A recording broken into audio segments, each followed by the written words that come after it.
Enjoy the power of speed with a pure racing machine. Taro Bangla, a symbol of elegance. দীর্ঘ ৯ বছর পর আবারও জুটি বাঁধতে চলেছেন বলিউডের এক সময়ের হিট জুটি অক্ষয় কুমার এবং Katrina Kaif. Namaste London, welcome, Singh is king এর মতো একের পর এক ব্যবসায় সফল ছবি উপহার দিয়েছেন এই জুটি। তবে গুঞ্জন উঠেছিল পর্দার বাইরে দুজনের রসায়ন দেখে চটেছিলেন অক্ষয় পত্নী টুইঙ্কেল খান্না। আর সে কারণেই নাকি দীর্ঘ ৯ বছর তাদের একসাথে দেখা যায়নি। কিন্তু গতকাল পরিচালক রোহিত শেট্টি জানিয়ে দিলেন যে তার পরিচালিত সূর্যবংশী ছবিতে অক্ষয়ের নায়িকা থাকছেন ক্যাটরিনা কাইফ।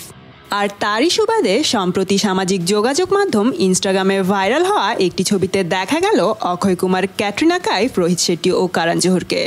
এদিকে জানা গেছে অক্ষয় কুমার, ক্যাটরিনা কাইফ ছাড়াও ছবির অতিথি চরিত্রে দেখা যাবে অজয় দেবগন ও রণবীর সিংকে। সূর্যবংশী ছবিতে এই প্রথম একসঙ্গে কাজ করতে যাচ্ছেন হিট পরিচালক রোহিত শেট্টি ও হিট জুটি অক্ষয় ক্যাটরিনা। আর সিনেমাটি প্রযোজনা করছে ধর্ম প্রোডাকশন। আর এটি ধর্ম প্রোডাকশনের সাথে ক্যাটরিনার প্রথম ছবি। জানা গেছে ২০২০ সালের ঈদ উল ফিতরে সূর্যবংশী ছবিটি মুক্তি পাবে। একই সময়ে মুক্তি পাওয়ার কথা রয়েছে সালমান খান ও আলিয়া ভাটের ইনশাল্লাহ সিনেমাটিও।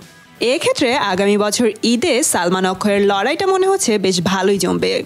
তো বন্ধুরা, অক্ষয় ক্যাটরিনা জুটিকে আপনাদের কাছে কেমন লাগে?